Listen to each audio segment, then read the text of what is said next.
Baik, Assalamualaikum warahmatullahi wabarakatuh. Selamat siang teman-teman semuanya.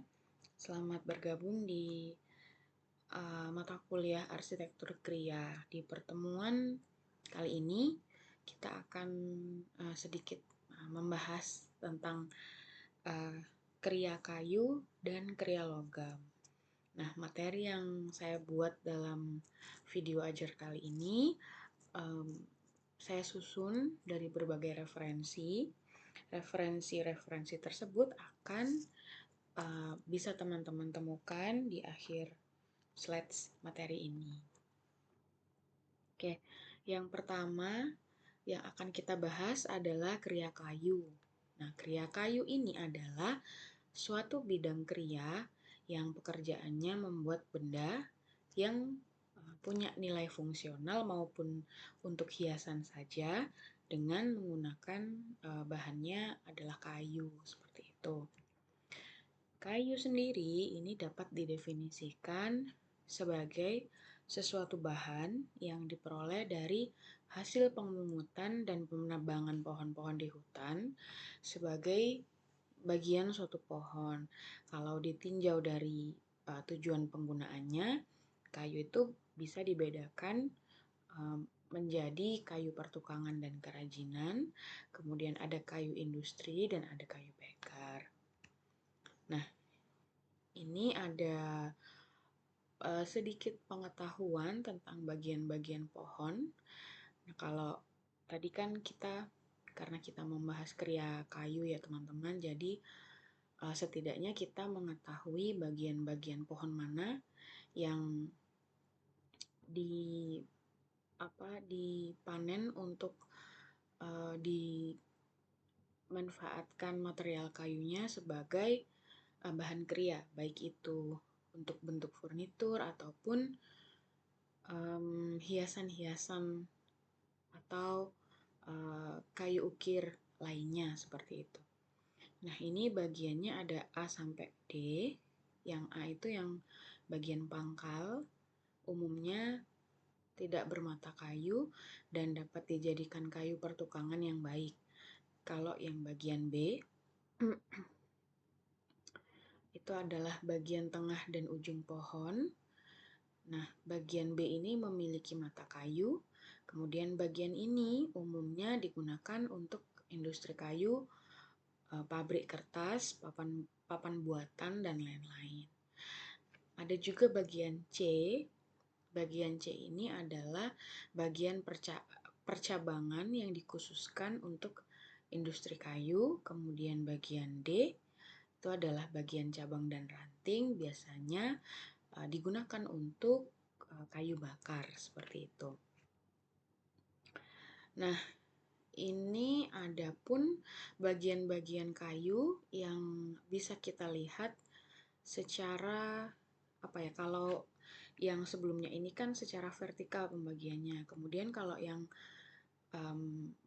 bulat ini maksudnya adalah kalau sebuah pohon kemudian kita tebang pohonnya, nah kita lihat bagian-bagian kayunya ini berarti secara horizontal seperti itu ya. Itu ada kulit, kemudian nomor 2 itu adalah kambium. Kalau dari luar ke dalam susunannya itu ada dari kulit dulu, kulit kayu, kemudian ada kambium, ada juga kayu gubal, kayu teras, ada bagian hati kayu, ada juga bagian lingkaran tahun dan juga jari-jari seperti itu. Nanti penjelasannya bisa teman-teman telusuri lebih dalam mungkin kalau memang teman-teman tertarik atau mungkin sedang ada project atau butuh pengetahuan terkait bagian-bagian dari kayu ini. Berikutnya ini adalah sifat umum kayu. Nah, kayu dari berbagai jenis pohon memiliki sifat yang berbeda-beda sebenarnya. Sifat yang berbeda tersebut itu menyangkut sifat anatomi kayu, sifat fisik, mekanik, dan sifat kimia kayu. Dari sekian perbedaan sifat kayu tersebut, ada beberapa sifat umum yang terdapat pada semua jenis kayu. Jadi ini adalah sifat-sifat kayu secara umum seperti itu. Yang pertama itu adalah semua batang pohon mempunyai pengaturan vertikal dan sifat simetri radial. Yang kedua, kayu tersusun dari sel-sel yang memiliki bermacam-macam tipe dan susunan dinding selnya terdiri dari senyawa-senyawa kimia berupa selulosa dan hemiselulosa serta berupa lignin. Kemudian yang ketiga, semua kayu bersifat anisotrofik yang maksudnya adalah memperlihatkan sifat-sifat yang berlainan jika diuji menurut 3 arah utamanya. Itu ada longitudinal, tangensial, dan radial. Hal ini disebabkan oleh struktur dan orientasi selulosa dalam dinding sel, bentuk memanjang sel-sel kayu, dan pengaturan sel terhadap sumbu vertikal dan horizontal pada batang pohon. Kemudian selanjutnya sifat umum kayu ada juga kayu merupakan suatu bahan yang bersifat higroskopik, yaitu dapat kehilangan dan bertambah kelembapannya itu sesuai dengan pengaruh udara dan perubahan kelembapan yang ada di sekitar pohon atau kayu tersebut gitu. Kemudian selanjutnya, kayu dapat diserang makhluk hidup perusak kayu, dapat terbakar, terutama jika kayu dalam keadaan kering. Kalau mungkin sering teman-teman yang sering ditemui oleh teman-teman di kehidupan sehari-hari itu biasanya ada hewan yang apa ya suka ada di furnitur-furnitur kita yang biasanya terbuat dari kayu itu adalah rayap misalnya seperti itu karena mereka makan kayu gitu ya, seperti itu misalnya. Kemudian selanjutnya sifat fisik kayu. Nah, di sifat fisik kayu ini ada beberapa part. Jadi misalkan ada berat jenis. Nah, kemudian ada keaweten alami kayu dan ada warna kayu. Ada higroskopik juga, ada tekstur, ada berat dan ada kekerasan. Oke, mungkin ini kita bahas satu persatu. Jadi kalau berat jenis itu makin berat jenis kayu, umumnya makin kuat pula kayunya. Nah, demikian pula sebaliknya. Jadi berat jenis ini ditentukan oleh tebalnya dinding sel dan kecilnya rongga sel yang membentuk pori-pori.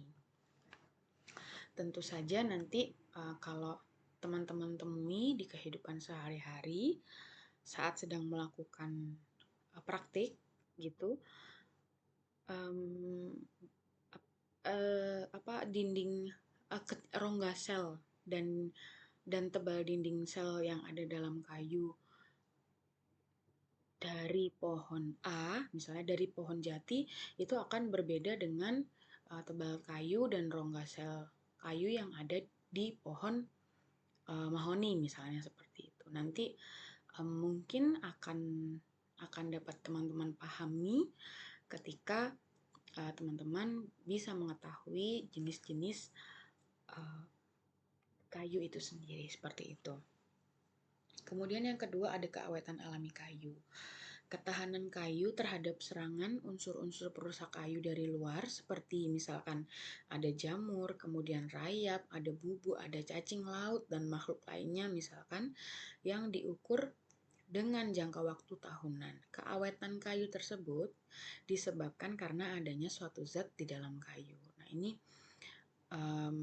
perlu diwaspadai juga sifat-sifat fisik kayu yang terkait keawetan ini karena nanti kalau kita ingin membuat suatu produk kria yang menggunakan material kayu, kita harus bisa mengantisipasi hal-hal yang tentu saja tidak membawa dampak negatif kepada produk kria kita seperti itu. Ada juga warna kayu. Warna kayu itu ada macam-macam. Jadi ada yang warnanya kuning, kemudian ada yang keputih-putihan, terus ada coklat muda juga, coklat tua juga ada, kehitam-hitaman juga ada, kemerah-merahan dan lain sebagainya. Banyak sekali.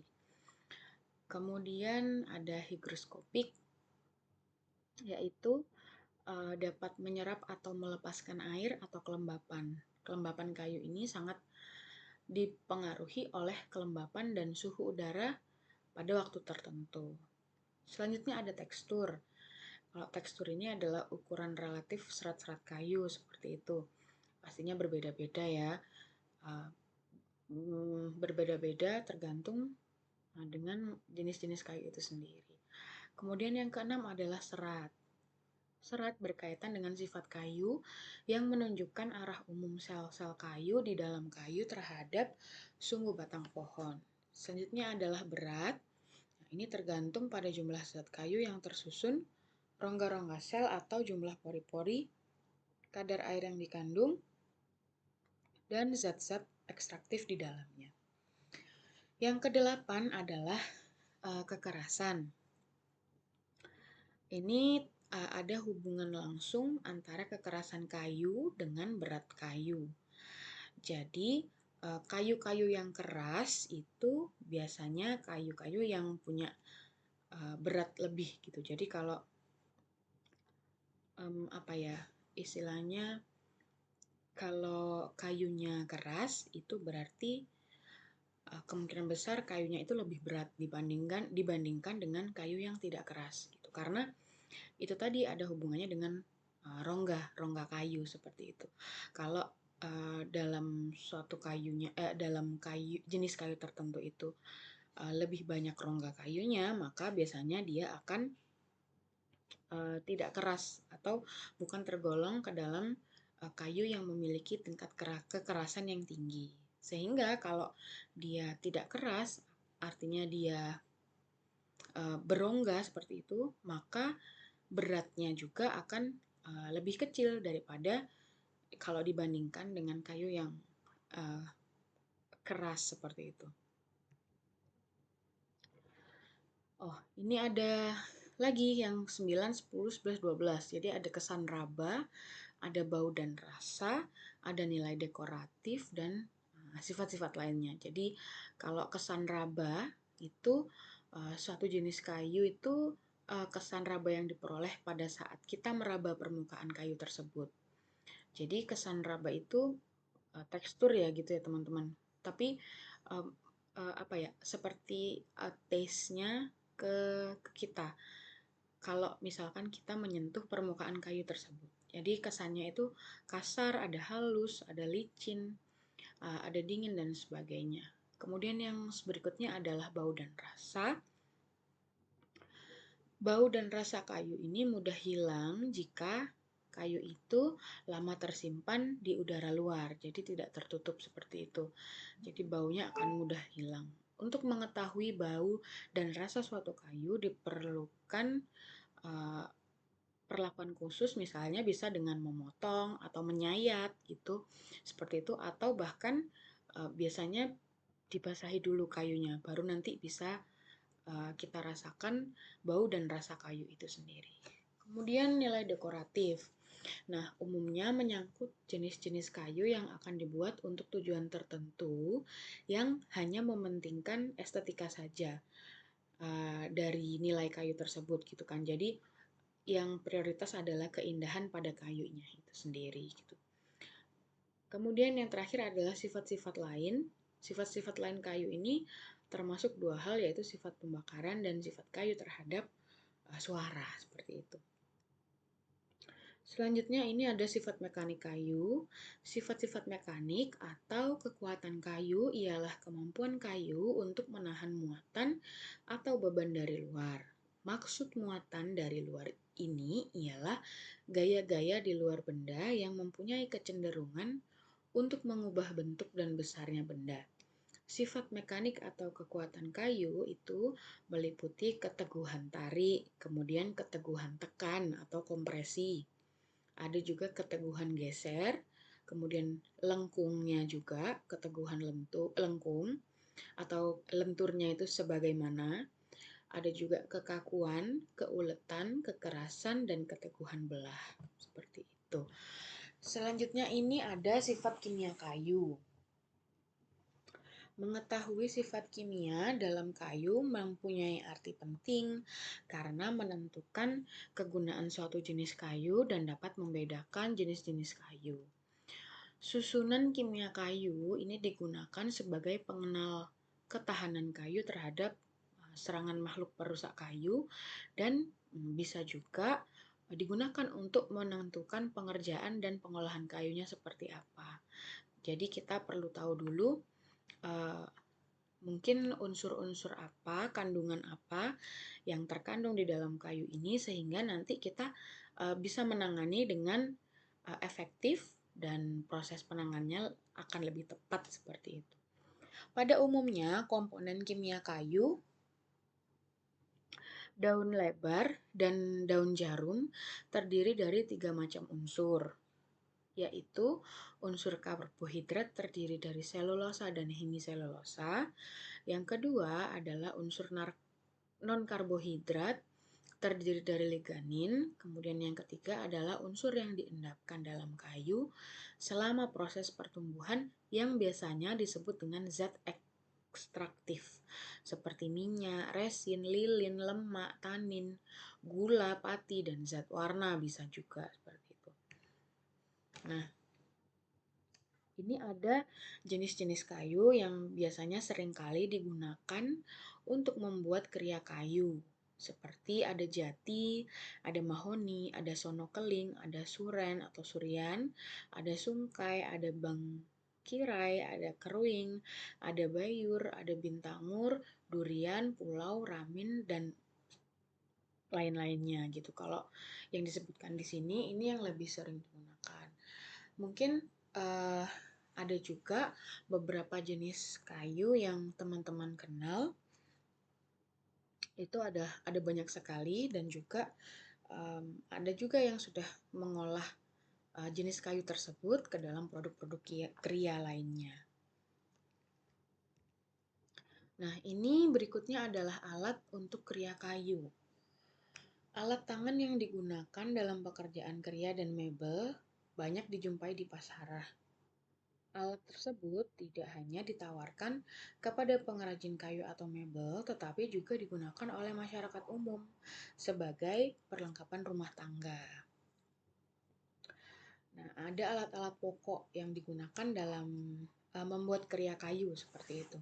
Alat-alat pokok ini adalah perkakas yang harus disediakan dalam sebuah bengkel kayu karena alat ini sangat penting dan berfungsi vital dalam pekerjaan kriya dan mebel. Alat-alat pokok biasanya berupa alat potong. Jadi bisa gergaji kayu, kemudian pahat dan pisau seperti itu. Nah, pisau adalah alat potong sederhana yang sering dijumpai dan digunakan dalam kehidupan sehari-hari. Bentuk dan ukuran pisau sangat dipengaruhi oleh faktor kedaerahan dan fungsi dari pisau tersebut. Fungsi utama pisau itu adalah untuk memotong, tetapi dengan pertimbangan kebutuhan, pisau juga berfungsi untuk membentuk, kemudian meraut, mengukir, dan menghaluskan permukaan kayu. Bahan baku pisau adalah baja campuran kualitas tinggi sehingga tahan karat dan korosi. Seperti itu. Jadi kalau dalam kriya kayu ini pisau yang kita tahu fungsinya untuk pemotong gitu ya. Kalau di kriya kayu ini pisau itu bisa digunakan atau mempunyai fungsi lain juga. Misalnya seperti mengukir detail-detail tertentu seperti itu. Berikutnya ada gergaji. Gergaji adalah alat potong kayu yang selalu digunakan. Proses pemotongan terjadi melalui aktivitas gigi-gigi gergaji yang terdapat pada daun gergaji. Gigi-gigi tersebut secara berurutan dan bergerak cepat memotong kayu sedikit demi sedikit. Setiap gigi mengeluarkan sebagian serat kayu melalui celah gigi yang selanjutnya dibuang di sisi yang berlawanan. Ditinjau penggeraknya, gergaji dibagi menjadi dua, ada gergaji mesin dan ada gergaji tangan seperti itu. Ini oke. Selanjutnya ada pahat. Nah, pahat ini merupakan alat peralatan pokok untuk membuat celah sambungan, melubangi dan membentuk benda. pahat dan alat pencukil untuk pemotong kayu, membuat celah dan melubangi harus dipukuli dengan palu atau malet seperti itu. Seperti yang ditampilkan di slides ini. Jadi pahat itu cara menggunakannya adalah dengan dipukul dengan palu kayak gitu ya. Bentuk ujung pahat disesuaikan dengan jenis pekerjaan dan cara penggunaannya. Biasanya kalau kita cari itu bentuk-bentuk ujung pahat itu bermacam-macam sekali. Silahkan nanti kalau teman-teman ingin punya begitu ya, silahkan memilih yang kiranya cocok untuk kebutuhan penggunaan pahat tersebut di proyek teman-teman masing-masing. Ada juga ketam. Nah, ketam ini adalah sebuah alat perkakas yang digunakan untuk menghaluskan, meratakan, dan membentuk potongan-potongan kayu. Ketam ini dibedakan menjadi dua, ada ketam badan kayu dan ketam badan logam. Kalau ketam badan kayu itu adalah ketam tradisional yang dari dulu itu sudah ada dan dipakai oleh tukang kayu yang biasanya tinggal di pedesaan. Badan ketam berbentuk segi empat dan terbuat dari kayu pilihan. Alas ketam dibuat rata dan halus karena fungsinya sebagai penuntun mata ketam agar penyayatannya itu nanti merata dan konstan. Kemudian di tengah badan kayu dibuat berlubang segi empat untuk menempatkan mata ketam. Ukuran tidak tersandar secara pasti, namun biasanya antara 10 sampai dengan 50 cm. Dalam jangka waktu tertentu, badan ketam harus diganti karena mengalami keausan. Jadi karena kalau lebih sering dipakai, maka akan lebih cepat aus sehingga perlu perawatan secara berkala seperti itu. Nah, ini ada beberapa contoh kriya kayu yang sering kali kita temui gitu ya. Ada yang mengukir di atas kayu, itu biasanya ada di gebyok-gebyok juga, kalau teman-teman tahu kan banyak ya. Terus ada juga kriya kayu yang produknya itu adalah topeng-topengan seperti itu. Tujuannya adalah untuk estetika seperti itu ya teman-teman. Atau ada juga yang membuat kriya kayu yang diukir atau dibentuk baik menggunakan pisau atau pahat maupun gergaji, itu keperluannya untuk upacara religi misalnya seperti itu juga ada. Nah, ini contoh berikutnya ini adalah pemanfaatan limbah kayu. Jadi kalau misalkan kayu gebyok gitu, biasanya kan menggunakan kayu yang utuh seperti itu ya. Nah, sisa-sisa kayunya, sisa-sisa limbah kayu itu banyak juga yang pakai buat dimanfaatkan untuk membuat barang-barang kembali. Misalkan ada juga pengrajin membuat hiasan dinding dari limbah kayu di Marendra Craft Limbah Kayu, Wirokertan, Bantul, Yogyakarta. Itu seperti yang gambar yang di atas itu, ada yang kayak stool, itu dari apa ya, kayak kayu-kayu sisa yang dipotong secara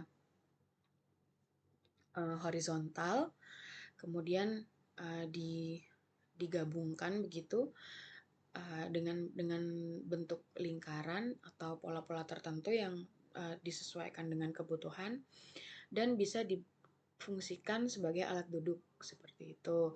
Kalau yang di sebelah kanan itu adalah limbah kayu dari limbah kayu laut. Jadi dari sumber yang saya baca itu daerah pengrajinnya ini di lautnya itu banyak sampah gitu. Sampahnya itu termasuk kayu-kayu laut gitu. Jadi mereka ambil kayu laut ini kemudian mereka buat seperti apa instalasi kecil gitu ya, yang itu juga sekaligus bisa difungsikan sebagai elemen estetis di interior seperti itu. Terus ada juga ini bata akustik. Kalau ini dibuat dari limbah kayu gergaji. Jadi yang berupa serpihan-serpihan itu yang kayak pasir misalkan habis digergaji itu kan biasanya suka ada limbah kayu yang berbentuk serbuk gitu ya. Nah, kalau limbah serbuknya itu sudah dalam jumlah yang banyak, nah itu perlu ada penanganan khusus. Nah, ternyata ada beberapa saudara-saudara kita yang membuat um, bata akustik yang material utamanya adalah limbah serbuk gergaji. Oke, itu tadi adalah kriya kayu. Selanjutnya kita akan membahas atau berdiskusi tentang kriya logam.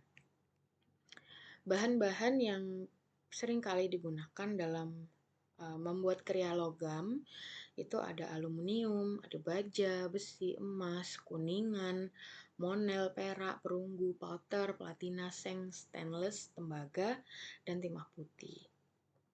Nah, ini ada beberapa penjelasan dari bahan-bahan ini ya. Ada aluminium, ini ada penjelasan penting, poin-poin pentingnya. Ada titik leburnya yaitu 600 derajat Celcius. Kemudian biasanya hasil industri kerajinan itu bisa digunakan untuk membuat panci, ceret, sendok, wajan, dan lain sebagainya, banyak sekali. Ada juga baja. Nah, baja ini adalah logam paduan antara besi putih dan karbon.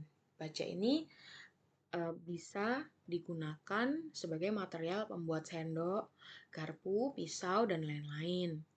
Ada juga besi. Nah, kalau besi ini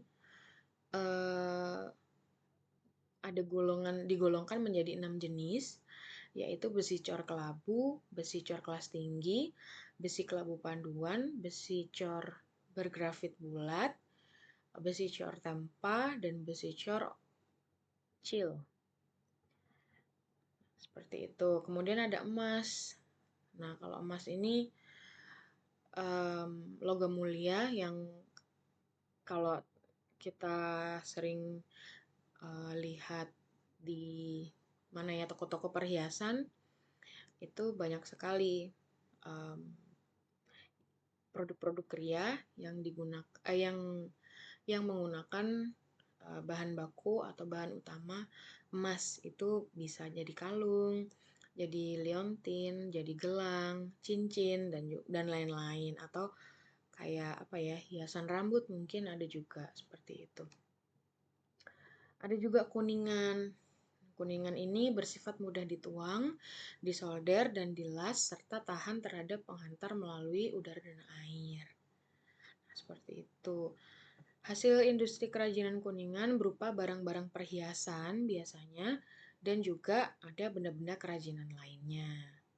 Ada juga monel berikutnya. Nah, monel ini adalah logam campuran dari nikel, tembaga, besi, mangan, silikon, dan karbon yang sangat tahan korosi. Monel sering digunakan sebagai pelapis periuk tempat memasak, perlengkapan alat kedokteran, alat rumah tangga, dan dalam industri mesin digunakan sebagai perlengkapan kapal.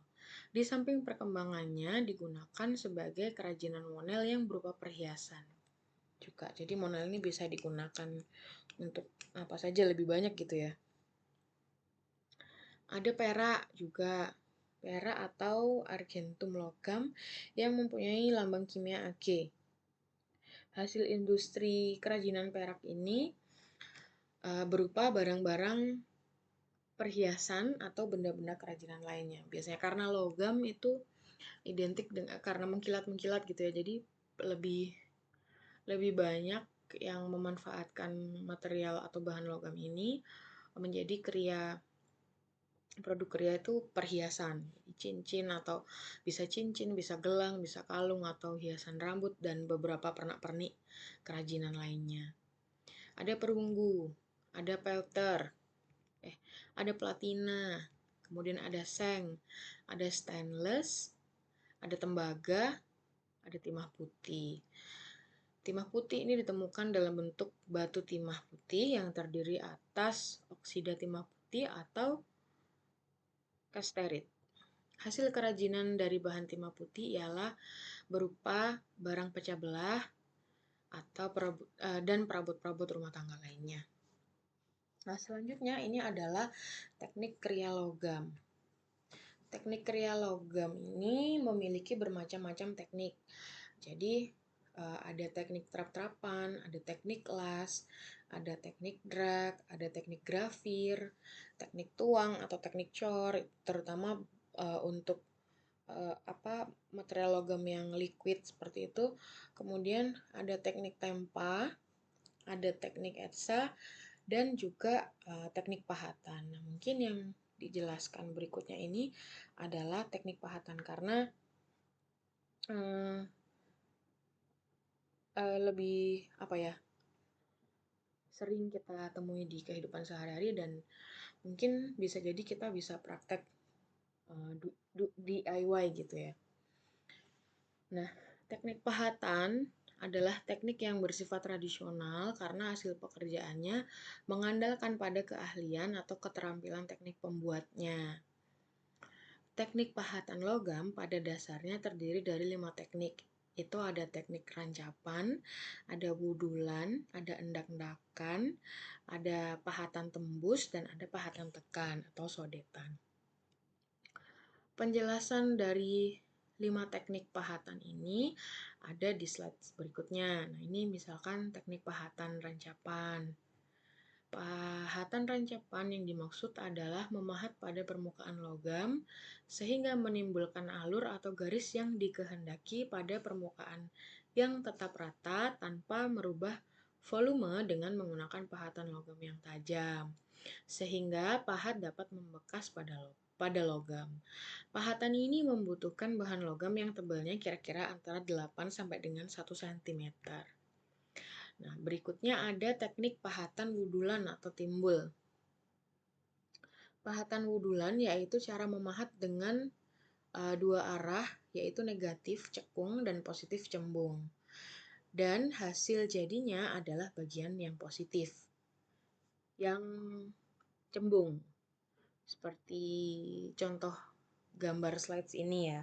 Jadi hasil yang diinginkan, maksudnya rancangan pahatannya itu adalah gambar-gambar yang timbul gitu.